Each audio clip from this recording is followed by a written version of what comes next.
नमस्कार, मैं हरिओम। अब बात क्वेश्चन नंबर 4 की। पढ़ते हैं question number 4। Find the ratio in which the line segment joining the points -3, 10 and 6, -8 is divided by -1, 6। सबसे पहले अगर हम पहली लाइन को पढ़ते हैं, फाइंड द रेशियो, इसका मतलब हमें रेशियो फाइंड करने हैं। किसके फाइंड करने हैं? इन विच, जिसमें the line segment joining the points, एक लाइन सेगमेंट है जो पॉइंटों से जुड़ी हुई है। किस पॉइंट से? This one and this one. मतलब अगर मैं इसको पॉइंट ए मानू, मैंने माना ये है पॉइंट ए, -3, 10, ये है पॉइंट बी, 6, -8। ये हमारे पास पॉइंट्स हैं। और इस तरीके से ज्वाइनिंग द लाइन, इनके यहाँ पे कहीं पॉइंट सी है जिसके कोऑर्डिनेट है -1, 6। अगर इसके कोऑर्डिनेट दिए हुए हैं हमें, तो हमें इसका m1 और m2, ये m1 m2 हम लेते, तो m1 रेशियो m2 क्या होगा ये हमें पता करना है। देखो अभी तक क्या होता था, अभी तक ये x, ये कोऑर्डिनेट पता होता था, ये कोऑर्डिनेट पता होता था, इसको x1 y1, इसको x2 y2 मान लेते थे। रेशियो भी दिया होता था या रेशियो की कंडीशन दी होती थी। जैसे फर्स्ट क्वेश्चन में रेशियो दिया हुआ था, सेकंड क्वेश्चन में रेशियो की कंडीशन दी हुई थी, थर्ड क्वेश्चन में भी रेशियो की कंडीशन क्या? देखो सेकंड क्वेश्चन में तो ट्राई सेक्शन बोला था, तो हमने उसको अलग अलग तरीके से, हिडन रेशियो था। और थर्ड क्वेश्चन में मिड पॉइंट बोला था, तो 1:1 हो जाता था। इसमें रेशियो पूछ लिया गया है। मैंने आपको ब्रीफ में बोला था, जब मैंने सेक्शन फॉर्मूला पढ़ाया था, उसके ब्रीफ में भी मैंने आपको बताया था कि देखो कभी क्या काम करेगा, ये दोनों कोऑर्डिनेट दे देगा, रेशियो दे देगा, इसके कोऑर्डिनेट पूछेगा। इसको x और y बोलते हैं, इसको x1 और y1 बोलते हैं, इसको x2 और y2 हम लेते हैं। और ये m1 और m2 हो ही गए।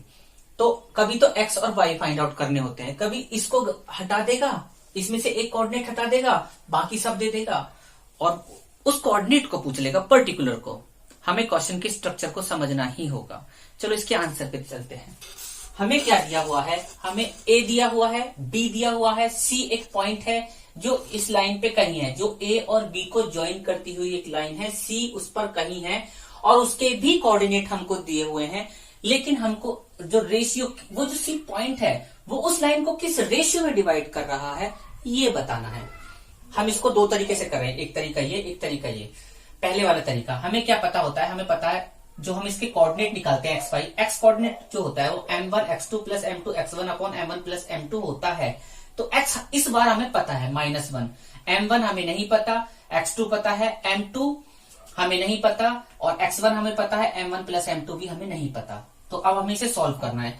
इसको जब मैं इधर ले जाऊंगा, ये इधर ये डिवाइड में है, इसको जब मैं इस साइड लेकर जाऊंगा तो ये -1 के साथ मल्टीप्लाई हो जाएगा, और ये सेम ऐसे ही m1 के 6 के साथ मल्टीप्लाई 6m1, और -3 की m2 के साथ मल्टीप्लाई -3m2 होगा।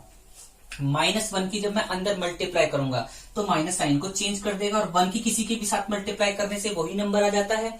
तो -m1 -m2 equal to 6m1 -3m2। अब क्या काम किया?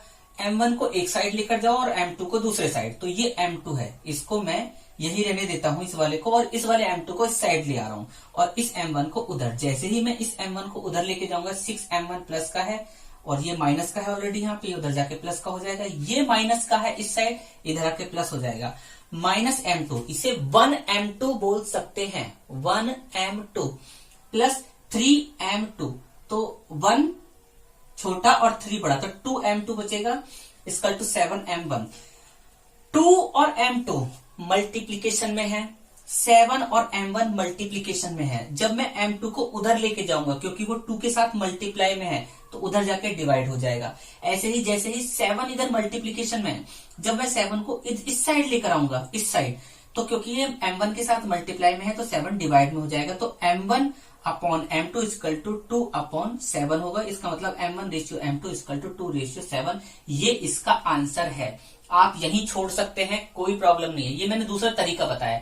तरीका क्या क्या मतलब है? अगर हम x कोऑर्डिनेट से निकाल रहे हैं, तो उसी तरीके से हम y कोऑर्डिनेट से भी, जैसे हम इस कोऑर्डिनेट से लेके हम रेशियो निकालने हैं। हमारा जो मकसद है वो रेशियो निकालने का है। अब वो एक तरीके से निकल जा रहा है तो कोई जरूरी नहीं है दूसरा तरीका करो, लेकिन मैं कर रहा हूं आपको एक्सप्लेन करने के लिए। अब मैंने y कोऑर्डिनेट को लेके इसको रेशियो निकालना पा रहा हूँ। y equal to m1 y2 plus m2 y1 formula रखा। ये वाला y कोऑर्डिनेट ये है, m1 का पता नहीं है, y2 का पता है, m2 का पता नहीं है, y1 का पता है m1 प्लस m2। जैसे यहाँ पे इधर इसे लेके गए थे, इसके साथ मल्टीप्लाई हुआ, इसको भी इधर लेके जाएंगे, इसके साथ मल्टीप्लीकेशन, इसकी मल्टीप्लाई है, इन दोनों की मल्टीप्लाई है। ये 6 है, अंदर मल्टीप्लाई करें तो 6m1 प्लस 6m2 और ये फिर वही वाला ड्रामा, m1 को एक साइड ले जाओ, m2 को दूसरी साइड लेके जाओ। ये m1 माइनस का है, इस साइड लेके आए, प्लस का हो जाएगा। 6m1 तो यहाँ पे है, ये रहा 6m1 पहले से ही है, इसको मैं इस साइड लेके आया, इसको मैं उस साइड लेके जाऊंगा, ये तो प्लस का है, ये उधर जाके माइनस का हो जाएगा। इन दोनों को ऐड करेंगे तो 14, इसमें से इसको सेपरेट करेंगे तो 4। फिर वही काम, 14 मल्टीप्लाई m1 है, 4 मल्टीप्लाई m2 है, m1 को यही रखा, 14 को उधर ले गया तो इस पूरे के नीचे डिवाइड हो जाएगा। अब यहाँ पे m2 मल्टीप्लाई में मैंने एक एक स्टेप आगे किया, मतलब एक साथ स्टेप नहीं किया, इसको इधर लाऊंगा तो ये डिवाइड में हो जाएगा। m1 अपॉन ये इधर नीचे आ जाएगा, m2 इक्वल टू 4 अपॉन 14, 2 से दोनों कट जाएंगे, 2 से 2 हुआ, 2 से 7, 2 upon 7, m1 ratio m2 equal to 2 ratio 7।